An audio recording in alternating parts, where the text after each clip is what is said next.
Ué, só clicar, Rafael. Não sei se ele não quer clicar direito. Ao vivo tá mal. Mas eu vou colocar a culpa no operador do sistema. Deve ser. Ó, é porque o cortar está desligado. Ó, a última opção na esquerda. Tem que ligar. Na esquerda, a última opção, desligado. Aí, cronológico, número do segmento. Número do segmento é porque se você quiser cortar fora de ordem. Então, você pode cortar o final para ficar primeiro ou depois e fazer bagunçado e ele gerar em outra ordem. Mas aí vocês estão vendo. Você pode também usar o scroll do mouse, que ele vai dar um zoom para você fazer cortes detalhados. Isso parece simples, né? Mas fazer esse gráfico aí abrir de forma rápida e sem consumir 3 GB de RAM foi um negocinho chato. Até a barrinha de rolagem nesse negócio aí teve que ser feita à mão, porque a barra de rolagem do GTK não inclui ali. Mas está aí. Aí manda lá um converter, Rafael, que aí nós temos ali 19 minutos, vai dar o total ali, vai dar uns 30 minutos de áudio. Vamos deixar convertendo aí para ver quanto que ele vai demorar, já que você deixou em MP3, acho que vai demorar um pouquinho. Ué, ele cancelou? Não, era para deixar, porque o que for, funciona. Porque é por isso que a gente faz as coisas ao vivo. Enquanto isso, vamos pensar. Assim, tem uma coisa que sempre nos deixou meio... já acabou. Não dá nem para a gente começar a conversar outra história. Mas então vamos para a parte que é mais divertida. Vocês sabem o que mais faz sucesso quando você faz uma distribuição? O papel de parede. Não tem nada que faça alguém que está fazendo um review no YouTube ficar mais empolgado que um papel de parede. Eu acho que é porque eles também não sabem falar mais do que sobre isso, né? Porque se tiver que explicar uma coisa mais técnica, é tão ferrado. Mas assim, então, Rafael, como está aí, como gostam muito, aí a gente fez uma piada interna. Vamos fazer eles não conseguirem nem terminar de falar do que tem no Big. Vamos colocar 400 papéis de parede. E a gente colocou com compactação AV1. Então, apesar de ter 500 papéis de parede, aliás, 400 papéis de parede em resolução um pouco superior a Full HD, são 50 MB de uso. Então, como eu falei, nós gostamos um pouquinho de inovação. Eu não conheço ninguém que esteja usando AV1 em distribuição até hoje. Isso aí tem, 2, 3 anos que nós estamos usando isso. Só que a gente gosta de ter um sistema que responda muito bem. A AV1, no Plasma, ele aumentava ali uns 80 MB de uso de memória de RAM. Você não sente diferença nenhuma, mas me incomodava aquilo. Aí eu fui ler tudo que tinha sobre como ele renderiza o AV1 no Plasma e como ele renderiza o JPG. Aí, a implementação do AV1 não estava lá tão grande coisa, mas eu descobri que se você colocasse ponto H, E e C, eles não colocaram suporte, mas eles colocaram um conversor automático. Então, nós temos um AV1 com extensão mudada para H, E e C, só a extensão, só o ponto H e C, não converteu. Então, automaticamente, ele, na hora de aplicar, ele converte para JPG e aplica um AV1, consumindo como se fosse um JPG. Então, nós temos a compactação e baixo uso de memória. Porque tem coisas que a gente começa a fazer assim mesmo por quase, sei lá, maluquice mesmo. Mas talvez seja porque eu comecei a parte de informática no MSX. Então, assim, a gente não tinha memória. A gente tinha ali a gente mal lembrava o que passou na tela anterior e já acabava a memória do sistema. Depois, quando eu comecei assim um pouco mais a fazer uns HTML, essas coisas, era num Pentium 133 com 16 MB de RAM. Então, e com conexão de escada. Vocês já devem ter visto agora minificação de código. Eu fazia minificação à mão. Então, você pegava um código ali, você tinha que apagar os espaços à mão, ficava uma tripa assim, de código. E aí você publicava aquilo, que era para ser um pouquinho mais rápido. E, continuando nas inovações atuais, tem aí ó, o Hash Terminal. O Hash, até o Rafael achou que mais um terminal não faz sentido. Terminal não é possível. Vocês não vão inovar nisso, porque não tem o que inovar em terminal. Terminal é tudo igual. Mas aí Quem começou com isso foi o Leonardo Berbert. Ele é primo lá do Fábio Berbert do Vivo Linux, então eles estão sempre juntos. Mas o Leonardo que está bastante envolvido no Big, então pode ficar lá no terminal, Rafael. Nós colocamos primeiro um gerenciador de SSH, que foi o Leonardo que fez, que é o primeiro botão. Aí, ali tem só um exemplo, mas ele não vai funcionar sem internet. Você cadastra o servidor SSH, depois você dá 2 cliques, ele abre. Mas já tem um detalhezinho. Como eu falei que a gente gosta de consumir recurso bem pouquinho, ele não abre um bash e abre um SSH. Você abre uma sessão SSH direto. Então, você já pulou até uma abertura de um bash. Aí, ele já mostrou o split, né, que era para mostrar daqui a pouco, ele já está dando spoiler. E você pode fazer um split dentro do outro, ter vários splits. E você pode, inclusive, salvar isso. Por exemplo, você tem um trabalho ali que você tem que estar 5 abas cada um no servidor. Uma daquelas abas você quer deixar dividida em 3 pedaços, uma com htop, outra com não sei o quê. Aí você vai lá naquele primeiro ícone e manda salvar a sessão. Quando você abrir de novo, você pode clicar lá 2 vezes para restaurar a sessão. Ele vai restaurar todas as abas, todos os splits, tudo na pasta que estava. E vamos para o segundo ícone ali, que ele é o mais legal. Esse já fui eu, então é o mais legal porque fui eu que fiz. Ele te coloca um gerenciador de arquivos embutido no terminal. Se você der 2 cliques, ele muda de pasta. E ele te coloca o CD lá em cima. E aí, você pode voltar, pode ir para frente, e tem um filtro ali, ó, filtrar arquivos, ali embaixo na direita. Então, você começa a digitar ali, o que acontece? Filtro instantâneo. Só que ele filtra direto na memória do terminal. Ele não está fazendo nenhum acesso a disco, não está fazendo acesso a servidor, não está fazendo nada ali. Ele só está filtrando a lista em memória. Então, é instantâneo. Você pode ter 10 mil arquivos na pasta que é instantâneo. Mas, se você quiser fazer uma busca recursiva, você marca ali, que ele vai fazer o quê? Vai rodar um find no terminal. Então, é a coisa mais boba que tem esse gerenciador de arquivos aí. Ele é um ls e um find. Só que, quem é outro que fez? Então, é inovação com coisa boba e que se torna muito útil. Porque se você está num servidor SSH lá, sei lá, na China, que é uma lerdeza danada, você pode fazer isso aí no Nautilus, pode fazer no Dolphin, que eles fazem acesso a disco direto, com requisição de informações arquivo a arquivo. Eles não dão um ls menos LA, menos alguma coisa que eu não lembro, que ele vai te dar ali um resultado de uma vez. Então, ele vai gerando assim, ícone. Parece que você voltou para a época da conexão de escada. Aí, aqui não, você vai num negócio lento desse, porque como a gente usa uns comandos desde os anos 90, nos anos 90 era tudo rápido, porque era tudo horrível. Mas, mesmo assim, você pode clicar com direito no arquivo ali embaixo, mudar a permissão, pode fazer algumas coisas assim. E o mais legal desse gerenciador de arquivos, se você está num servidor e você quer mandar um arquivo para lá, você vai usar ali um SCP, é meio chatinho de ficar escrevendo SCP, acho que ninguém gosta de escrever aquilo. Então, você arrasta, você pega lá do gerenciador de arquivos, arrasta e solta. O terminal sabe o que é aquilo e faz o comando por você. Inclusive, não vai funcionar porque não está SSH. No local ele não faz. Se você arrastar a pasta, ele pega a pasta e faz um rsync. Então, o que acontece também, se você clicou na pasta ou no ícone, aí aparece um botãozinho aqui na direita, download. Você faz o download do servidor SSH, moleza. Mas não é do que eu queria. Porque eu acho muito chato você ter que editar, tipo um nginx.conf. Eu nunca me dei bem com VI. VI, até para sair é difícil, né? A gente fica preso lá naquilo. Aí, o que acontece? Você pode dar 2 cliques, ele vai baixar no rsync, vai abrir no seu editor de texto padrão. Eu gosto do Kate, mas tem gente que gosta até de gedit. Eu não entendo essas pessoas. Mas ele fica monitorando uma pasta temporária, porque como ele baixou com o rsync, ele está local. Na hora que você salva, ele detecta e faz o sync para você. E ainda te mostra aquela janelinha de alerta, assim, tipo quando chega mensagem em algum programa. Ele fala, iniciando transferência concluída. Pronto. Só que é instantâneo. Você clicou, salvou, pronto.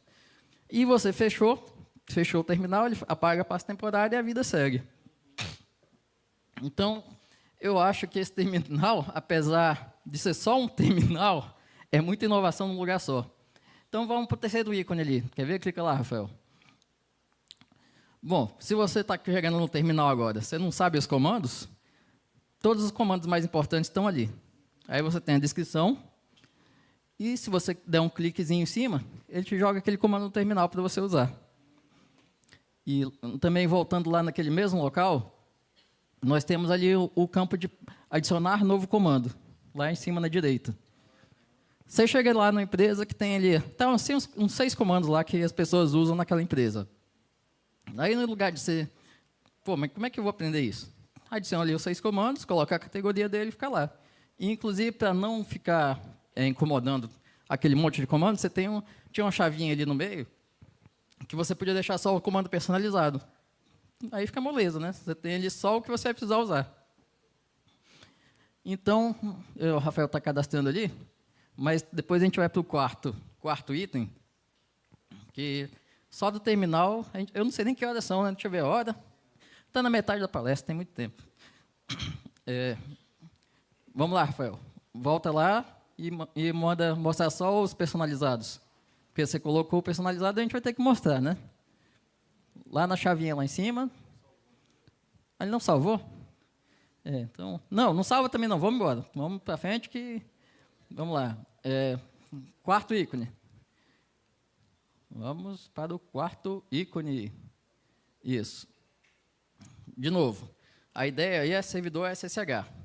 Você está ali com 4, 5 terminais abertos e você quer dar um comando. Dá um ls que é só para ser simples, porque se der aí, sei lá, um RM na home, vai ser ruim. Ué, o que você fez? Era só para dar um ls lá, aí. Dá um ls e dá enter. Tá errado. Ah, não, tá certo. Envio de comando. Eu que confundi. Foi erro meu, não foi nem dele. Que errado. Então, você pode enviar o comando e selecionando as abas que você quer que rode aquele comando. Então, independente da quantidade de abas que você tiver aberto, ele vai enviar aquele mesmo comando e pronto. E assim, depois disso a gente tem a linha da busca, que não são muitos terminais que têm busca embutida, que aí se você tiver ali, sei lá, 10 mil linhas para você ler, você pode usar ali igual uma busca normal, inclusive com opções de inspeção regular. E quem quiser aprender mais inspeção regular, tem aí as palestras do Júlio Neves, e inclusive muitos vídeos dele no YouTube. Bom, a gente ainda tem as abas, que não é possível que também mexeram com aba, né? Aí abre a aba até cansar.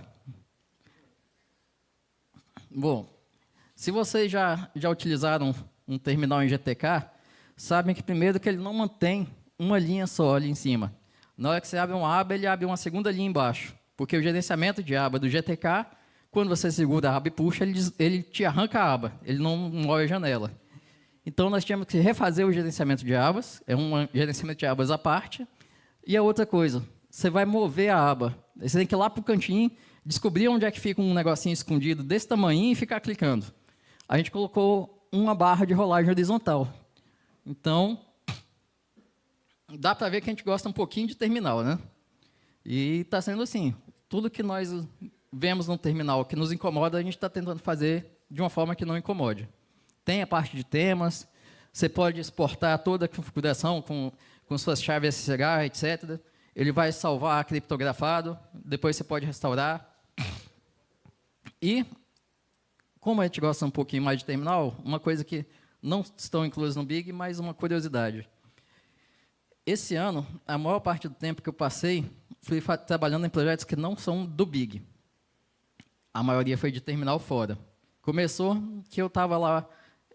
Eu uso só o Dolphin. O único gerenciador de arquivos que eu uso é o Dolphin. Por um motivo simples. Ele tem um terminal embutido. E aí eu queria poder usar outros gerenciadores de arquivos. Eu fui para o Nemo e achei como colocar um terminal embutido nele. Então, está lá, mandei para o pessoal do Mint. Não me responderam. Está lá no Git sem resposta até hoje. Aí, bom, não responderam, vamos para outro, né? Aí eu fui para o Nautilus. Vamos lá, coloca o terminal embutido. No Big está com o terminal embutido. Se vocês utilizaram o Big Community com Gnome, tem o terminal embutido no Nautilus. Mandei para o pessoal do Gnome. Falaram, tem que passar por uma votação para ser aprovado. A votação está com 0 votos, então não vai passar, né? Aí vamos mais uma vez, vamos para o Tunar. Tunar é do XSE. Aí embute o terminal, manda para eles, aceitaram. Pelo menos alguém aceitou. Então, Se olhar lá no histórico lá do Git do Big, tem terminal para onde vocês quiserem colocar em gerenciador de arquivo. Mas em todas as distribuições, na próxima versão do XFCE, se você apertar F4, vai aparecer um terminal embutido. Vai ter integração com SSH, não tanto quanto o Esha, mas vai ter algumas integrações que não tem no Dolphin. E alguns detalhezinhos, assim, por exemplo, no Dolphin, se você está com um comando escrito e você muda de aba, você perde o que você tinha tinha escrito, porque ele vai dar um CD e para dar o CD ele limpa a tela. Eu utilizei atalhos de teclado simulados para fazer um cut no comando, mudar de aba, dar o CD e ele devolve aquele cut do comando para o terminal. Então, no Tunar vai ter isso. E, em breve, também pretendo colocar mudar o sistema de busca do Tunar. Espero que aceitem. Vou usar o RG. O RG e SD. Aliás, FD. Bom, acho que vocês já conheceram um pouquinho das novidades. Espero que para um projeto pequeno, que quando muito a gente tem 5 pessoas envolvidas, isso seja já um pouquinho de inovação. Mas, como eu vejo que, principalmente de uns 15 minutos para cá, chegou um pessoal mais jovem um pouco, eu vou falar um pouquinho mais de software livre, e não só do Big. Que, inclusive, o Big, quem quiser participar, tem um Big Community, que você vai ter lá pessoas agradáveis que vão receber vocês, não será eu, ainda é muito bem para quem for lá e for recebido. O Thales, a Narayan são muito mais agradáveis. E vocês terão ajuda para colocar em prática aquilo que vocês se propõem. Porque tudo no Big é assim. Chega alguém para ajudar e pergunta, o que vocês precisam? Nunca é o que a gente precisa. É sempre o que a pessoa que está chegando lá quer para ela e quer fazer. Então, se você quer fazer determinada coisa acontecer, você chega lá e coloca para acontecer. A gente te ajuda a fazer o que você quer. E aí fica como seu, nós damos todo... Nós falamos que você que fez, tem ali alguns nomes...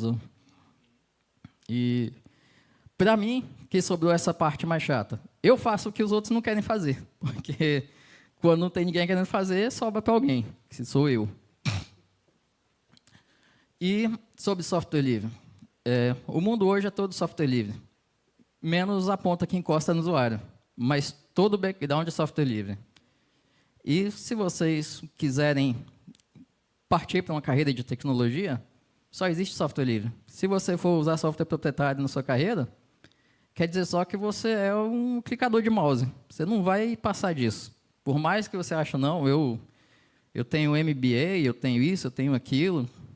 Você vai chegar contra alguém que é da área de software livre, a pessoa vai saber como é que funciona do hardware para cima, porque está ali, ela tem acesso àquilo. No software livre, nós queremos mostrar para a pessoa tudo o que está acontecendo. No software proprietário é exatamente o oposto. Eles querem ocultar tudo o que eles fazem com medo de que alguém faça igual. Nós não. Nós queremos que vocês saibam o que está sendo feito para vocês fazerem melhores do que o que nós fizemos. E aí você compartilha com a gente. Então, como diz o Cabelo, é muito melhor você contribuir do que competir. E realmente é isso. É até muito curioso. Muitas vezes a gente contribui com quem a gente não gosta. Porque você tem um rival, mas você sabe que se você mandar aquela melhoria para ele, ele vai aplicar uma melhoria em cima da sua e vocês todos vão se sair bem nisso. Enquanto continuar no software proprietário, que é, sei lá, eu chego aqui na Itaipu, vou fazer palestra em universidades, o pessoal está usando o sistema proprietário. Mas as pessoas estão ali para aprender sobre o sistema. Então, como é que as pessoas vão estudar uma coisa que é impossível de estudar? Se estivesse usando Linux, você conseguiria estudar o que está acontecendo. E todo o ecossistema para cima daquilo. Eu não faço a mínima ideia de como alguém usa Office proprietário. Você pode, até se você abrir um arquivo de texto, você passa a mensagem. Você não precisa de meio mundo de frescura. Que, inclusive, uma coisa que está ficando insuportável é receber resposta de e-mail e de outras coisas via inteligência artificial. Vem um inteligente e coloca lá, inteligência, redija para mim um e-mail sobre tal assunto. Aí sai um monte de linha. Aí ele manda, a outra pessoa que recebe aquele monte de linha fala, nossa senhora, eu não vou ler isso. Aí põe na inteligência artificial e pede, resume isso aqui para mim.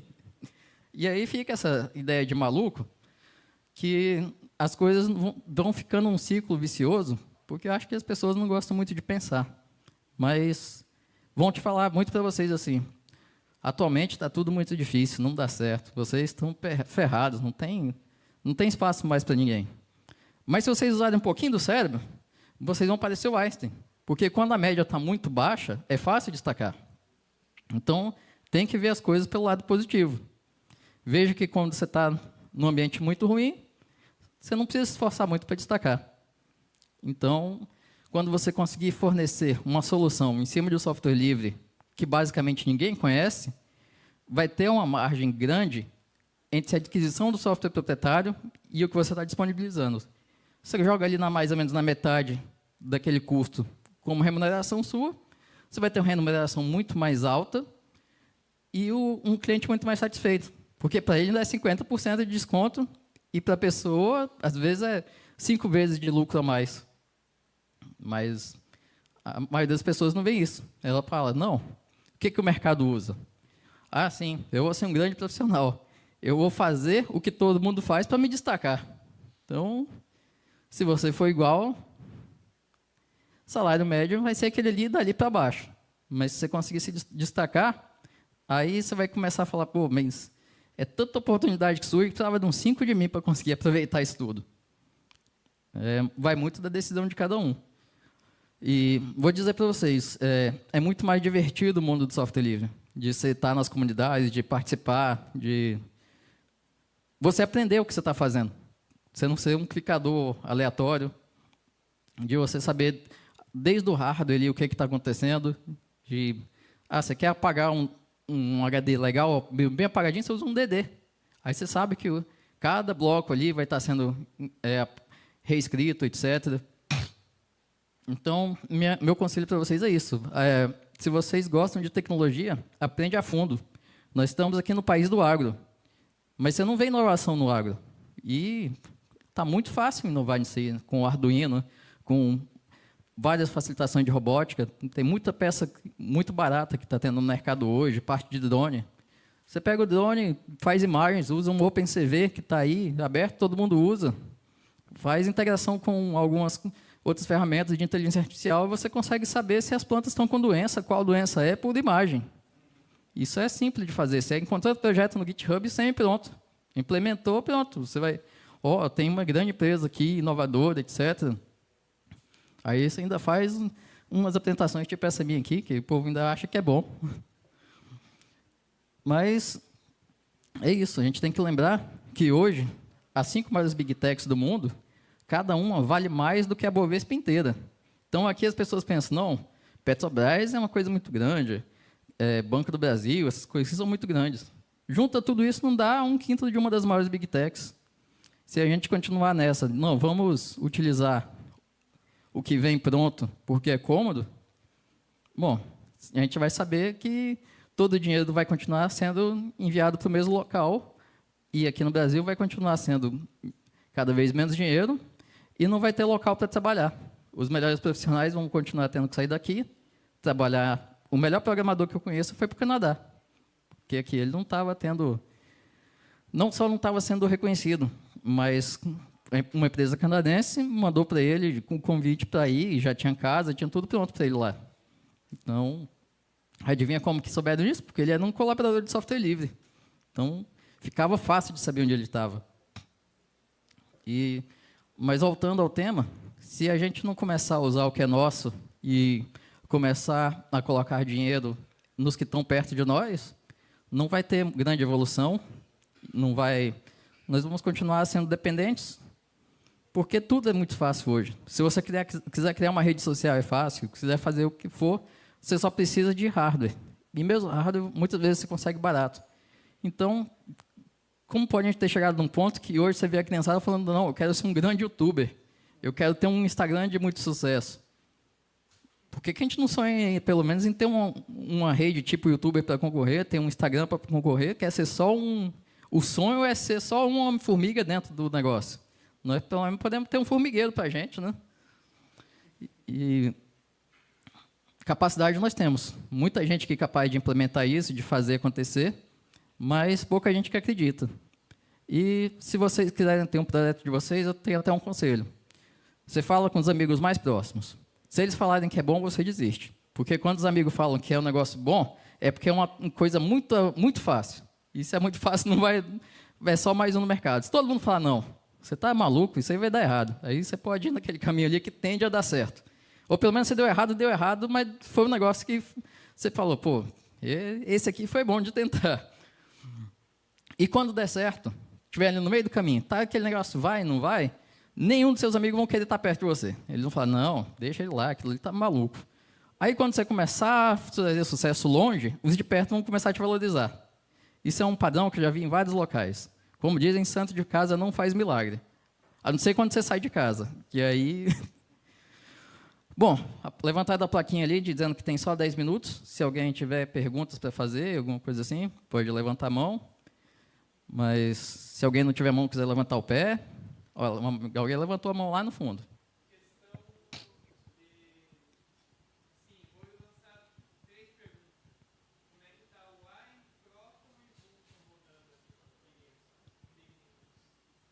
Bom, vamos falar de Vulkan, então. Para quem não conhece, Vulkan é quem renderiza a parte... voltou. Alô. A parte 3D do sistema é renderizada, em geral, pelo Vulkan. Antes era mais OpenGL, hoje está meio a meio. Mas o OpenGL já se sabe que ele vai acabar daqui a uns anos. Então, nós temos o Mesa, que é responsável pela parte de driver 3D no Linux. O driver padrão vem do Mesa já do Manjaro. Eles sempre têm a versão mais atual e estável. Nós temos também o painel de kernel e Mesa. Quer ver? Pode abrir aí, Rafael. Que é para você tocar kernel e Mesa de forma fácil. Então, nós temos o Mesa Amber, que não dá suporte a Vulkan, mas vocês lembram que eu falei aqui de conexão de escada, dessas coisas? Então, a gente tem um certo apego a coisas muito antigas. E o Mesa Amber, ele dá suporte para... Acho que ele deve estar tentando buscar na rede a versão do Mesa e do kernel, então, como a gente não tem rede, vai demorar para caramba, talvez abra. Está sem internet. Mas, assim, a gente tem o Mesa padrão, tem o Mesa do Git, que tem as coisas mais modernas que existem, inclusive os erros mais modernos, então, de vez em quando vai travar, e tem o Mesa Amber para máquina muito antiga. Então, basicamente, a gente fecha todo o leque de Vulkan. Então, a gente tem o Wine e o outro eu não lembro o que ele falou, porque também 3 perguntas é exagero. Proton e Wine é a mesma coisa, né? O Proton é um fork do Wine, que está muito na moda falar, não, Linux mudou, agora Linux está fácil, Linux isso, Linux aquilo. Tem 20 anos que eu estou no Linux, tem pelo menos 15 que eu vejo que está fácil demais desde esses 15 anos. Então, continua sendo muito fácil. E o Proton, ele é igual em toda distro. Não pode falar que é melhor no Big ou em outra, é tudo a mesma coisa. E o Wine, em geral, se você baixar eles por dentro do Lutris ou do Heroic, também vai ser igual. Eu não recomendo usar o Wine instalado direto, porque tem muita especificidade. Tem programa que roda bem na versão X do Wine. Se você usa um gerenciador tipo Lutris, você vai lá, versão específica do Wine para programa X e pronto, está resolvido. Alguém tem mais alguma pergunta? Pessoal, levanta a mão que eu vou levar o microfone, tá? Para todo mundo poder escutar. Diga seu nome e o local de onde você é e faça a pergunta. Ele pode falar que é da Latinoé aqui, que todo mundo sabe. Boa tarde, meu nome é Eric, eu sou do interior de Minas, governador Valadares. Eu queria perguntar, que é a primeira oportunidade que eu tenho de conversar com alguém que mantém uma distro. Eu queria saber como é que funciona para um projeto desse se manter e também para os colaboradores do projeto se manterem. Que eu sempre me perguntei como é que fecham as contas no final do mês as pessoas, porque, afinal, alguém tem que pagar o leitinho das crianças e essas coisas. Como vocês fazem? Só fazer uma pergunta. Você joga videogame, joga algum jogo online, alguma coisa assim? Então, muita gente faz isso. Basicamente, o Big Linux é nosso videogame. A gente paga para fazer. A gente não tem lucro com ele. De vez de a gente gastar horas jogando, a gente gasta horas codando. O Big Linux existe desde 2004. Imagina quantas horas de jogo, né, o Big Bruno não tem. Quanto que vale a hora dele desde 2004? Na verdade, o projeto começou em 2002, né? Você tem um cálculo aí, mais ou menos, saber se você fosse calcular a hora? A última vez que eu fiz um cálculo por cima, assim, seria no mínimo 4 milhões, mas como não estava sendo cobrado, eu tenho um saldo de 0 a receber. Qual é a senha aqui do computador? Big? Oi? Só. É só por maluquice. Por isso que você nunca falou com o outro que mantém distribuição, porque só tem um que aguentou esse tempo todo. Os outros viram que era idiotice e foi embora. A gente faz o Big Linux por amor, né? Então, por isso que nós somos amadores, que a gente faz por amor. Se a gente fizesse profissional, seríamos escravos. É verdade. Depois você vê a tradução de amador, significa fazer por amor, e trabalhador é escravo. É tradução. Alguém mais quer fazer mais uma pergunta? Levanta aí a mão que eu levo o microfone. Acho que ou não querem fazer pergunta ou estão com vergonha. Eu acho que não querem fazer pergunta porque eles preferem usar outro sistema mesmo. 5 minutos. Que é mais prático. Porque software livre é bom, é fácil e tudo mais, mas tem pouca mídia, né? E fazer coisa diferente do que a mídia diz requer pensar. Pensar dói. Mas, assim, é igual academia. Quando você começa a pensar, você vai criando resistência, você consegue pensar mais um pouquinho, mas quando você começa a pensar as primeiras vezes, é igual os primeiros dias da academia, dói muito. A gente não faz o Big Linux por conta de um salário, até mesmo porque a gente não tem um salário. Alguém poderia fazer um quadrado aqui, pegar um quadrado aqui e falar o seguinte: cara, eu vou te pagar R$3.000 por mês só para você ficar nesse quadrado, 8 horas por dia. Muita gente faz isso todos os dias, fica só nesse quadrado aqui, 8 horas por dia. E no final do mês recebe R$3.000. O Linux não. A gente faz isso sem essa limitação. Não é porque mandou a gente ficar num quadrado, sim porque a gente faz porque a gente quer. Entendeu? Mas não é por isso que a gente vai ser redondo, né? A gente vai ser big. Bom, como acho que ninguém tem mais pergunta, né? A gente tem que... tem mais uma ali. Pode ir. Vou chegar até aí. Lembrando que a gente tem um ganho sim, tá, galera? A gente tem ganho de conhecimento. Eu falo o seguinte, eu tenho 2 faculdades, ciência da computação, e não existe mais processamento de dados, mas eu fiz processamento de dados bacharel. Fiz 8 anos de faculdade. Em 1 ano de Big Linux, eu aprendi mais do que 8 anos de faculdade. Talvez eu seja um bom professor, né?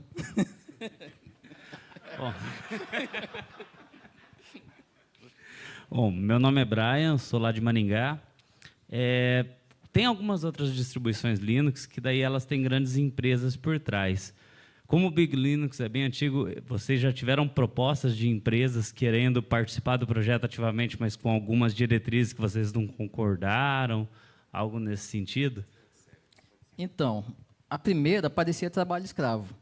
Eles queriam, na época do PC conectado, não sei quem já estava vivo nessa época, acho que foi 2008, 2010, por aí.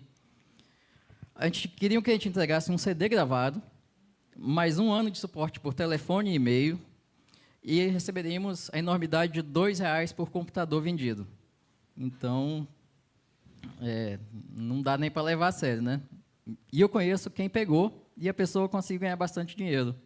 Foi um caso muito interessante, porque eles optaram por um caminho que não deixa de ser inteligente.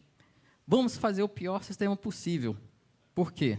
Se algo for ruim, com muita força mesmo, se for muito ruim, ninguém vai te ligar no suporte para pedir ajuda. Ele vai levar no pirateiro para ele colocar um sistema que você não vai ter que dar suporte. Então, não deixa de ter uma certa esperteza. Mas eu não quis ir por esse caminho. E, depois disso, nenhuma oferta assim, que fosse desse tamanho, mas de vez em quando parece, não, nós queremos patrocinar vocês. Mas aí você coloca nosso site aqui da página inicial, você coloca no papel de parede, coloca isso, coloca aquilo, e a gente paga aí R$1.000 por mês. Então, assim, até agora as propostas que apareceram foram bem fracas. Mais alguma coisa? Bom, então fica aí o convite para vocês participarem, principalmente lá do Big Community. No Big Linux também vocês podem participar. Todo o nosso conteúdo está disponível em Git, tem em GitHub, tem em GitLab. Nós temos muitas ferramentas. Nós devemos ter ativamente lá no Git pelo menos 80 projetos em paralelo. E eu devo estar participando pelo menos de 60 que foram iniciados por mim e mais uns 20 por outros colaboradores. Bruno, já acabou. E daí? Acabou a palestra. Vamos embora. Galera, deixa eu falar uma coisa para vocês. O Big Linux já deixou de ser uma distribuição há muito tempo para se tornar um projeto de software livre. E não é só uma distribuição. Vocês viram centenas de aplicações que tem desenvolvido ao longo dos anos. Todos os códigos estão abertos no GitHub. Vocês podem baixar e olhar o código e também contribuir. Faz um fork lá, depois modifica, faz um pull request para a gente lá, a gente analisa assim e vai ter o seu nome lá. E você pode ter no seu currículo também que você contribuiu e contribui com software livre. Isso pode ajudar vocês. Hoje em dia, o GitHub é um currículo vitae, né? Então, temos pessoas no Big que conseguiram emprego por causa do Git do Big, né? Das contribuições feitas. Eu consegui um emprego por conta do Git do Big. E eu não consegui porque eu digo não. Eu quero ser um amador. Pronto, Então, mas obrigado não por dá vocês. mais pergunta? Obrigado. Obrigado por terem vindo.